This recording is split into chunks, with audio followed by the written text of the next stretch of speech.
Well, welcome to the Women's March Canada podcast, making the equality of women in Canada the new norm. This is episode 66, titled Rising Above. My name is Melissa Durrell, and I'm your host. Women's March Canada inspires, unites, and leads the charge for advancement of women across Canada. Now, please welcome today's guest, which is Rhonelle Bruder. Now, Rhonelle, I've got quite the bio for you, so everyone buckle up because this is a pretty amazing story. So, Rhonelle, at age of 3, you were Caribbean born, was adopted into a Canadian family, and you grew up in a small town, which I can't even imagine. Rhonelle endured years of bullying and discrimination for being seen as different and other, and wanting to escape her problems. Rhonelle finally made the difficult decision to leave home. Since then, she's overcome homelessness, human trafficking, physical and emotional abuse. But Rhonelle is an incredible woman. I can't wait to talk to you more about this because you wanted to thrive despite your challenging circumstances. Rhonelle completed both an honors bachelor degree of science in health services administration and a master's of science in health informatics. Yeah. And Rhonelle has enjoyed a successful career since then, working as both a researcher and analyst in leading healthcare institutions in both Canada and the US. Now, you're in Canada right now, are you not? Yes. Now, what's really amazing is you took all of that, and even though you've got this incredible career, you wanted to give back to those. And so you started Rise Initiative in 2018. So it's just a baby. It's a year and a half old. Yes. Not even a year. Not even a year. Okay. November 2018. Yeah. A grassroots project to help support vulnerable youth who have overcome multiple traumatic experiences. So I love the fact that you went through and learned so much, likely over a very short period of time. What was it a year ago that made you decide now is the time for me to give back? Yeah, so really I was volunteering, and I was working with a lot of young people, and we were talking and they were sharing their stories with me, and I was kind of getting the same responses for them was, Rhonelle, you can't possibly understand what we're going through. You can't possibly understand the challenges that we're facing. And in my head, I'm thinking, no, but I can, I really get it. Yeah. And then to me, I sort of realized that by sharing my story with other people, particularly vulnerable youth, it would sort of be able to inspire them, just also for them to see what is possible. Because a lot of times when you're in that place, when you're in sort of a dark place, when you're experiencing a lot of trauma, it's hard just to see the light at the end of the tunnel. And so knowing that there are other people who've been through similar experiences that you have, but kind of have made it out, have been able to achieve, some sort of professional or personal success, that gives you hope. And so to me, it was really about being able to inspire and support vulnerable youth. Do you see yourself in some of the people you're helping now? Do you say, I'm one? Yeah, particularly when I work with young women. Yeah. I work with young women who are particularly vulnerable, who, many are suffering from low self-esteem, self-confidence issues. They've gone through, these challenging childhood experiences, childhood abuse, many survivors of human trafficking, and they're in that place where their confidence has been absolutely shattered.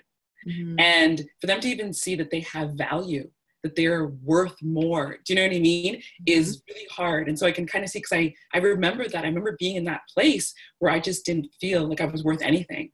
And so seeing that in them and being like, no, you're worth it. Yeah. So. Well, take me back a couple of years then. I guess for you, I'm sure, do you remember being 3 years old and coming to Canada? No. Some pictures, but what small town? I'm curious. So was it Ontario or? Yes, I grew up in London, Ontario. Yes. Yes. It was interesting because in the bio that was sent to us, it was, you were being discriminated and bullied against because it was an other. Talk to me about what that looked like at that time, because it would have been probably about 15, 20 years ago. Yeah, it's a long time ago. And so, growing up, because me and my sister were both adopted, and there weren't any sort of people of color, there weren't Black people in our community. So my parents adopted me were white, so my immediate family was white, and sort of everyone in the community was. And, I think it's just as children are, when something's different, they pick on that. That's just sort of how children are. But because I think our differences were quite visible, that meant that it was an extreme sort of level of just bullying and just not, for me, feeling like I belonged. So I didn't feel like I belonged within that community growing up. It's interesting. My kids in their high school, they have a program called WITS, which is all around bullying, and it's an acronym, and they talk about it all the time, and they have people coming in from different organizations to talk to them about bullying. Like, there's so much awareness and advocacy around it now. And I wonder, because I don't remember when I was going to school that we talked much about it. Was there any help in your school at that time, or anyone speaking about it? I mean, I don't remember like anyone talking about bullying, right? So those things like mental health, those were stigmatized. So people didn't even bring that up. And I think as well, myself just being a child, I didn't know sort of even sort of the language to explain what I was feeling. So it wasn't even like I go to someone, an adult, and say, hey, I'm feeling anxious, I'm feeling depressed, or whatever it was. Because you don't know when you're a kid, you don't know how to sort of describe those feelings. You just know maybe that you're sad or you don't feel comfortable, you know? So yeah. So what led you then to just deciding to leave home and try to take a new path, I guess, is how would you describe it? So I think really it was just that over the years, so sort of that buildup of the bullying and just not feeling sort of included and not having sort of any sort of real support network at that time. You know, being a teenager, I felt that, you know, by leaving, I could somehow sort of leave all that pain. You know, you kind of think if you physically move, you're going to somehow leave all that in the past and it's going to be gone forever. But yeah, I think not even kids, adults do that too. But also having control then, because then you are the only one that can control your life, or so you think, right? Yes, exactly. So you think. And so I thought by leaving, I would sort of be able to, you know, start fresh, kind of leave that sort of negative past behind and meet people that I could connect with. And so what I ended up happening was I ended up, you know, being homeless, being on the streets, not having any sort of support networks. But I did connect with other street kids, which was a positive experience, because at least I had people that were kind of going through similar experiences that I was able to, you know, use different services. So Covenant House, and all the different sort of services they have here in downtown Toronto for homeless youth. But then as well, being on my own, being very young, being, you know, struggling with homelessness, I was highly now vulnerable to predators, which of course is something that I wasn't aware of. I'm not thinking about because I was, you know, a child at the time. And so I ended up just meeting a young woman who was the one that introduced me into sort of that life and introduced me to my trafficker. Right. How long were you in that space and in being trafficked? Yeah, so it's only for a few months. I was very fortunate. I'd say I was probably the, you know, one of the lucky ones in that particular circumstance. And I think for me, because even in that short period of time, I saw so much. I saw so much just absolute pain, just in many of the other young girls that I worked with over those years. In that time, just kind of like going to different clubs and things like that. Like I would just bump into different girls and see. And many of them were being brutalized. So they were being beaten by their traffickers. Many of them were on heavy, heavy drugs. So I started to see that this lifestyle, I think, was just a lot more dangerous than I had actually thought it was. So I'd kind of gotten into something that I completely and totally did not understand. And that I knew that I had to get out, that I really felt that my life was in danger had I stayed in this situation. How did you get out? Because I mean, I know that that's a huge issue for a lot of women. Yeah, and I think, and maybe just because of sort of my situation, I think with my trafficker I think it's just about money, right? So it's just a matter of how much money they can make off of you. And so when I decided that I had to leave, I was able to connect with other sort of street friends who kind of just helped me leave, helped me basically disappear. And I think because I was gone, their mentality was like, okay, let's just get another one. Like there, you know what I mean? There wasn't this sense of like, oh, we have to go find her and we're concerned. It was, okay, we'll just get another girl. Right. And unfortunately, there's many other young girls who are vulnerable and who are on the streets. When I was reading your bio, what's really remarkable to me is your academic accomplishments. So, and you know, you often think, oh, well, you know, smart girls won't get into trouble, right? Like if you're good in school, you're going to be okay. Yeah. You good at, like, were you in high school? Did you love academic, or there was so much else going on? And how did you find that was your niche? Because you obviously love it. Yeah, so I was always a good student. So I was always like an A student. So I always enjoyed school.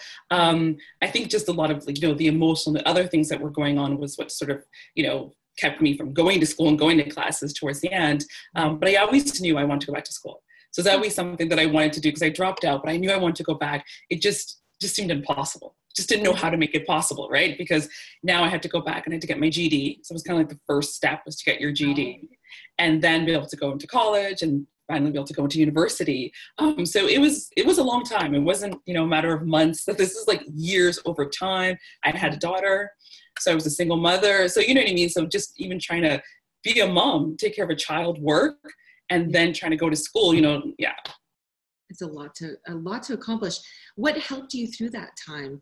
I guess your daughter must be pretty inspirational to keep up on your classes. Yes, I think definitely 100% my daughter was the key motivation for me, you know, having her. But I think then just too, I was able to I really just had to, I think, first of all, make sure my mental health was okay. So like the mental and the physical health.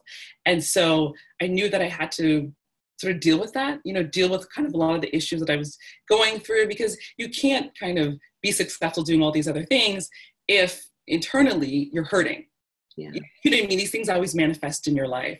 And so I knew I had to kind of face these issues that I was dealing with, you know, anger, shame, regret, all that stuff. You kind of just have to put it out there, deal with it, accept it, and then be able to try to move on from it. You know, not forget it. Obviously, you never forget these things that happen to you, but you have to find a way to manage it so you can move on.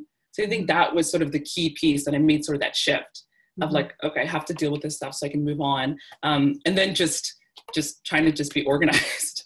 I think time management was key in just like my organizational skills. And then I think just over time, like every time I was able to kind of achieve something or do something, that would help sort of rebuild my confidence. So initially I was very scared. Yeah. Why did you choose health services? Is it you were familiar with them, or did you see, you know, oftentimes when I talk to like tech startup people, they see a problem and they want to help be part of the solution. Is that part of, was it? Yeah. No, so quite literally, I had no idea what to go back for school for. And I remember going online and taking a test. So, you know, they have those kind of like, what should you do type of careers? Yeah. And I put in, I like health because I do, like, you know, I'm an athlete. So I've always loved health. So I loved health, but I love management. I love leadership. And I think after answering all the questions, so the top thing was health administration. So I was like, okay, that's interesting. Yeah. Cool. I'll try. And then I loved it. And then I really enjoyed it. So it worked out perfectly. I really enjoyed it. And then I started to learn more about the technology side of it. And that was really interesting. So then I decided I want to do the master's in health informatics, just because I was like, oh, you know, what can you sort of like do that marriage of like technology and healthcare to improve health outcomes? So yeah, it was a good choice. And you're doing, what are you doing now? I mean, So currently I work as a researcher. Okay.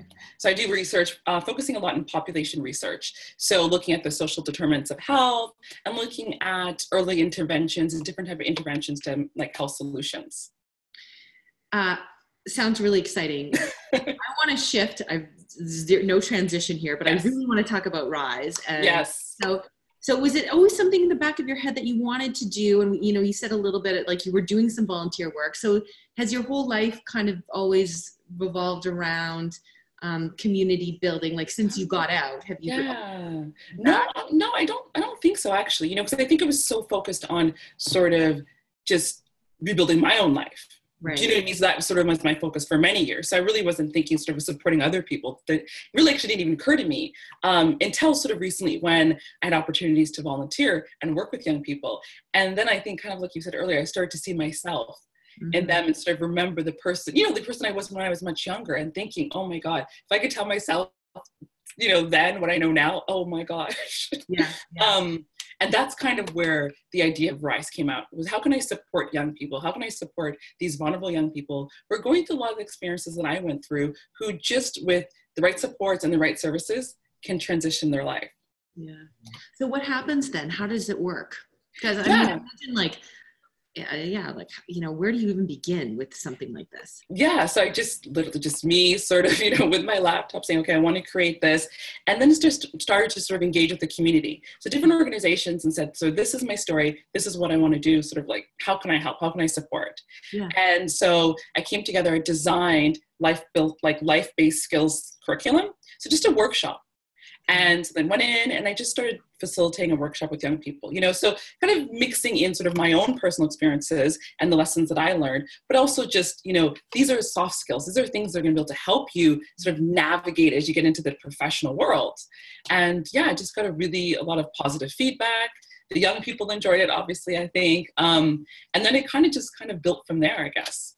What was the age group that you started with? Oh, so typically when you're talking youth, it's 13 to 29, but I would say typically most of the youth are about 16 to 24. Okay. And you said like where you're running this in Toronto. Yes. How do you find the kids to do this with? Yes. Yeah. So really what I do is I partner with other sort of like existing nonprofit organizations. So Rise is not, it's not a charity, right? It's not like there's no brick and mortar, right? Sort of building. So it's just myself for now. And so then I just partner with other nonprofit organizations and go there and facilitate the workshops there, kind of have the discussions there at their location. So what has been a big success for you then now that Rise is up and running? Yeah, I think, so meeting the young people and talking with them, I think that's great, doing the workshops. But I think something else that happened is, so, everyone has social media. So they can also follow you on social media. Do you know what I mean? Oh, what's your name? Rhonelle. Okay, so then they follow you on social media. And so I've had young people reach out and say, hey, I remember you came in and did a workshop.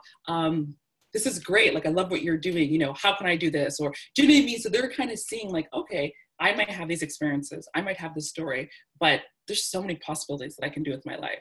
And just seeing that is just, to me, that's really exciting. I had just recently was at Covenant House, and it was their Champion Sleep Out event. And I did a keynote there. And one of the young women who was a current client was in the audience, and she came up after me and we were talking, and she said, you know what? I want to do that. She's like, I want to share my story. I want to inspire other youth. She's like, that's what I'm going to do that's what I'm going to do when I grow up. And I'm like, okay. That's amazing. Yes, I think that's good. Yeah. I mean, I love talking to you, but one of the things that occurs to me, I mean, you're so positive. Have you always been like this, even through all the trials and tribulations? Because sometimes I think some people it's their DNA. Yeah. Is that just who you are? Even when things were not great and you were living on the streets, you still had this great smile and positivity about you? Yeah, I think I would say probably like my temperament has always leaned, to more the positive person side. That's probably my personality. But I think just as I've gotten older, I just have much more appreciation for life. Mm-hmm. You've kind of gone through trials and tribulations, and you've gone through things, you just, you kind of appreciate the simple things. So I think that kind of helps where I'm just, like, I guess I don't get so upset about things, maybe even like I used to when I was younger, right? Mm-hmm. Not everyone's going to like you. Not everything's going to work out. That's okay. You know what I mean? You just kind of learn to brush things off, right? Like, so I think that kind of helps. You're right. I think we get like the weight of the world starts to fall on you, and then it's really hard to stay positive. So yeah. I mean, I think it's great. I'm so glad that you've chosen this path in your life, because I can only imagine the kids that you're helping right now. So how can people find you? Yes, for sure. So you can go to my website. So www.rhonellebruder.com, or you can just follow me on social media. So my handle is just at rhonellebruder.com, Instagram, Twitter, Facebook, LinkedIn. So amazing. Now, the Rise program, they contact you and will you bring the Rise program across Canada, or how does that work exactly? Well, I mean, yeah, if they were interested in having me come and facilitate a workshop, for sure. Obviously, if you're traveling, it'd have to be, travel accommodation, things like that. But definitely, for sure, definitely reach out to me, send me an email, you can DM me on social media. Yeah, just let me know. Very cool. And the Toronto community, I know, I used to be a politician, and I know that funding is always an issue, especially with social programs. There's just not enough to go around. How are you able to keep this growing? I'm hoping that you're continuing to grow this, and yeah. So because I just started this again, just myself, not as a nonprofit or anything like that. It's really just been sort of me doing it. I've been fortunate that I've had people, sort of like donate and support, but I've intentionally kept it very grassroots, very simple for that reasoning. And yeah, so that's kind of how I've been able to keep it going. I think obviously if I wanted to be able to scale or expand, it would take a lot more resources. And maybe that's kind of why I've kept it just, very small right now. Yeah. And I think at this point it looks, you're the spark for it. And who knows, maybe some of these kids you're helping might be. Exactly. So I think for now, but I mean, at some point I would, I would assume, I would maybe step down, maybe someone else could kind of take over and do something else with it, because you still try to manage, work and all the other family, all the other things in your life too. So I just want to ask you one last question. And you speak at a lot of conferences, but recently you were at a roundtable with Prime Minister Justin Trudeau. Oh, yes. Yeah, tell me about that. Yeah, so that was a really good opportunity just to discuss economic empowerment and entrepreneurship. And I think I was able to sort of bring the lens of someone who works with vulnerable populations. Because, you know, when we're talking about entrepreneurship, we're talking about economic potential and opportunities here in Canada. A lot of times we forget the people who are the most vulnerable, who don't have access to that. And so I really want to just advocate for those people and say, we need to give them the supports so they can be included too. Yeah. So, and did you listen? I hope so. What would a program like that look like? Are you thinking it would be sort of like a small business program for connecting youth, or have you well, the thing is, so this is the thing, is it already exists. Right. Yeah, so that's the thing. And that's what I was saying. Like, it already exists. There's already organizations right now. I know Covenant House, they have a great training program with education, job skills training, mentorship. They match youth up. Massey Center for Youth Initiative. So there's so many organizations that are already doing that. But to keep doing that and to expand their service that they're offering, they just need the funding. So, I mean, the model's there. You don't have to sort of reinvent it. It's just a matter of just, you know, funding things adequately so they can reach, you know, their target population. What would you want to tell our listeners today, like a message of, you know, what you've learned through your life? And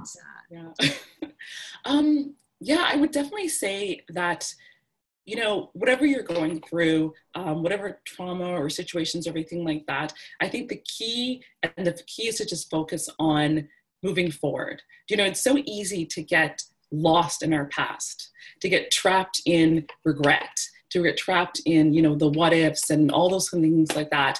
But it keeps you stuck.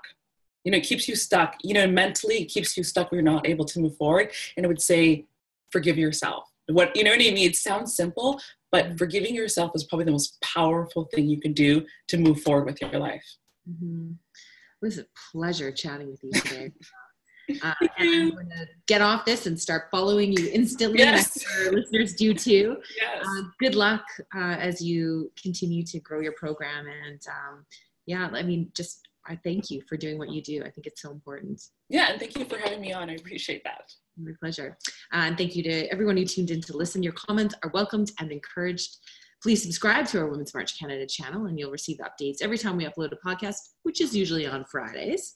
Our mission across Canada is to stand together in solidarity with our partners and children for the protection of our rights, our safety, our health, and our families, recognizing that our vibrant and diverse communities are the strength of our country, right?